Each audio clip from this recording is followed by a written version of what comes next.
একটা অসাধারণ গল্প বলি নেইমারকে নিয়ে। স্বপ্নবাজ ছেলেটা ব্রাজিলের এক ছোট শহরে এক গরিব পরিবারে জন্ম নেয়। নেইমার জুনিয়র ছোটবেলা থেকেই তার সবচেয়ে বড় ভালোবাসা ছিল ফুটবল। কিন্তু সমস্যা ছিল, তার কাছে ভালো জুতো ছিল না, ভালো মাঠও ছিল না। একদিন বৃষ্টির মধ্যে কাদা মাটিতে খেলা করছিল ছোট নেইমার। তার বন্ধুরা বলল, তুই কখনো বড় খেলোয়াড় হতে পারবি না। নেইমার হেসে বলল, একদিন আমি এমন খেলবো পুরো পৃথিবী আমাকে দেখবে। কঠিন সময়ে তার বাবা অনেক কষ্ট করে তাকে ট্রেনিংয়ে ভর্তি করালেন। কখনো টাকা থাকতো না, কখনো খাবার কম থাকতো, তবুও নেইমার হাল ছাড়েনি।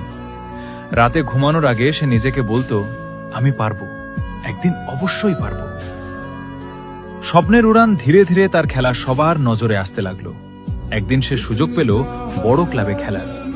সেখান থেকে শুরু হলো তার যাত্রা বিশ্ব ফুটবলের মঞ্চে। স্টেডিয়ামে হাজার হাজার মানুষ তার নাম চিৎকার করে ডাকত, নেইমার, নেইমার। হার না মানা মন, ক্যারিয়ারে অনেক ইনজুরি, সমালোচনা, ব্যর্থতা এসেছে, কিন্তু নেইমার কখনো থামেনি।